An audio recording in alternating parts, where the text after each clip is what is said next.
Okay, in the late 80s, Victorinox came out with these large locking blade knives, and in the early 90s, Wenger followed suit, and both companies were using this slide lock for the main blade. This is this is a Wenger Mountaineer, not to be confused with the Victorinox Mountaineer, which is totally different. And this was the most popular model out of what they called the Ranger series. See, they had these clip point blades, whereas most Swiss Army knives have the drop point blade. And they made the Ranger series, the original Ranger series, from 1990 to 2007. And they were billed as 120 millimeter, but they're more like 125 millimeter. And they don't have the scale tools, no toothpick, no tweezers. So let's have a look at this. Got the Wenger can opener, same as on their other ones. You don't need a bigger can opener to open bigger cans. And this is the bottle opener, large screwdriver, flathead screwdriver, and it's got the wire stripper notch. Interestingly enough, all the other Wenger knives before had the push to lock screwdriver. This doesn't have that. The original Rangers didn't have that. Got that big beefy saw, the brushed saw. It's a big one. And I think this saw is around 4 inches, and so is the main blade is 4 inches as well. See if I forget. Oh, got the Wenger Reamer. It's not sharp on this side, so I'm not going to call it a awl, but it does have a sewing eye. And it's got the divot in the scales, just like Wenger did with their other knives for the Reamer. And we have the large locking screwdriver, or sorry, large Phillips head driver, or Phillips driver. I don't know why I'm calling it large.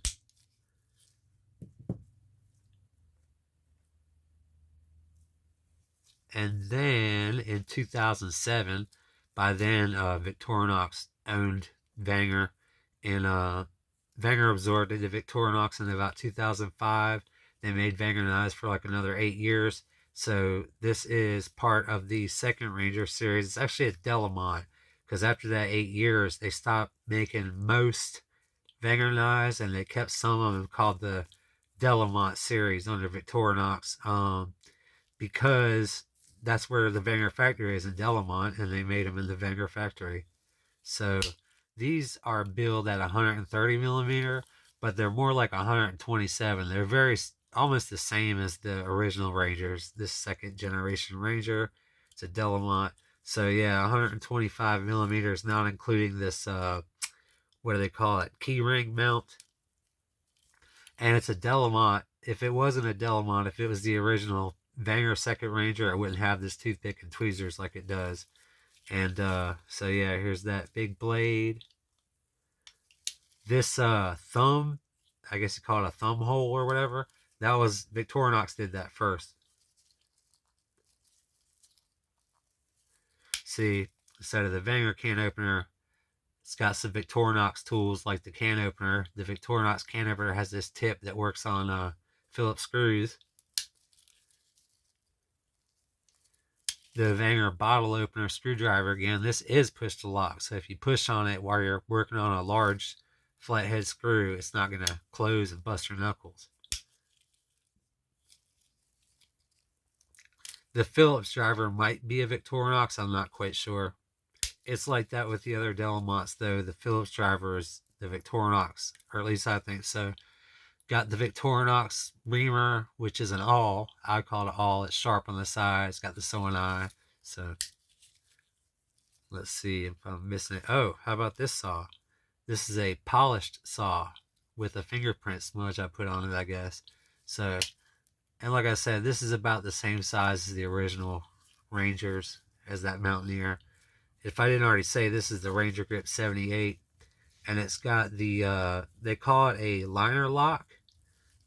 They call it a liner lock for the large blade, but the liners are actually on the side, and the lock is not on the side.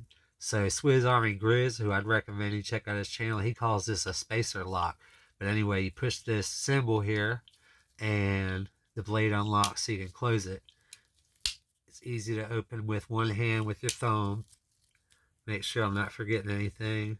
I think that's about it for that. And I forgot to say, this has grippy scales. That's why it's a Ranger grip and not just a Ranger 78. It's got the rubbery scales just like a Victorinox Evo grip has.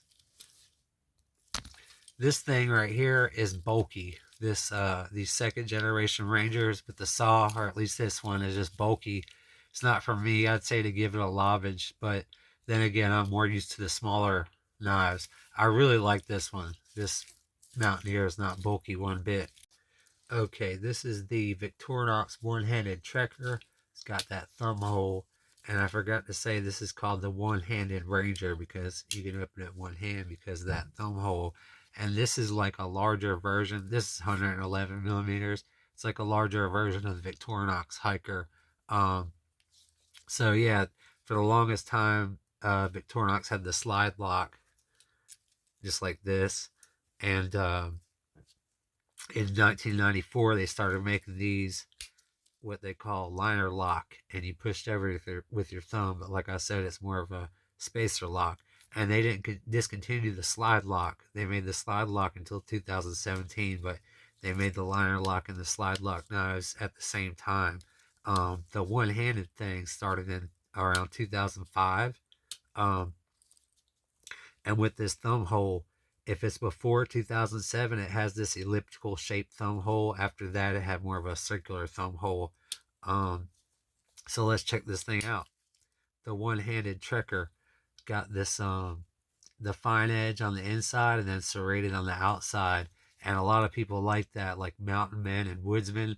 They would prefer the fine edge to be on the inside for their woodwork and things like that. So this originally had black scales on it, but I put these scales. They're just like the soldier model that they give to the Swiss Army soldiers, except for the insignia would be different. And if it was a Swiss Army soldier, it'd have the circular thumb hole. But yeah, so this is as close, the scales and the frame of the knife are as close to the soldier as they get without being the soldier. There's no scale tools, no toothpick, no tweezers. All right, so have a look at this blade. And then again, we got the Victorinox can opener, the bottle opener or large screwdriver with the wire stripper notch. This locks, so you have to push in the liner as well to unlock that. Oh, forgot to say, it's got a half stop as well. Let's see what else we got. Got this Phillips driver here. And the Victorinox reamer doesn't have a hole, so I'm not going to call it a awl, but it is sharp on the side. See if I'm forgetting anything. I don't think I am. So on to the German Army Trooper. This is part of a series, or knives like this. They're 108 millimeter. They're called the Safari series. But this is actually a Victorinox German Army Trooper knife. It's got this eagle insignia. I think it's the eagle insignia. Either way, it's the German Army Trooper, and the German Army, their German Army specifications. So a lot of people don't even consider it to be a Victorinox knife. The Victorinox made these from 1976 to 1986, but the German Army carried this same looking knife from 76 to 2003. It's got a corkscrew, 5-turn corkscrew. None of the Safari knives have the Phillips driver, and some of them are red or whatever. So let's have a look at this German Army Trooper. This blade is all beat up. They want too much for the ones in nice condition. They want more than I want to pay, so I got a beat up one. You can actually get all the scratches out of a blade, or usually scratches and stuff, but you got to have like 5 to 8 different kinds of sandpaper, and it takes a long time, and you don't want to use a power tool unless you're really good with that kind of thing. Check out that saw. And then it's got this, it's supposed to have a blade guard on it, but like I said, I got a cheaper one. It's supposed to have the sawtooth blade guard, and this is a combo tool. It's got the flathead screwdriver, bottle opener, and can opener. And how about that reamer? That's a big long reamer. I think some people call it a punch because you can hold it like this, but I'm not sure. So this 108 millimeter knife that the German army carried got replaced by something that looked a lot like this Trekker in 2003. And then the Swiss started carrying something a lot like this in 2008. Here's that 111 millimeter saw. This is Victorinox's longest saw. It's a good one. All right. Thanks for stopping by.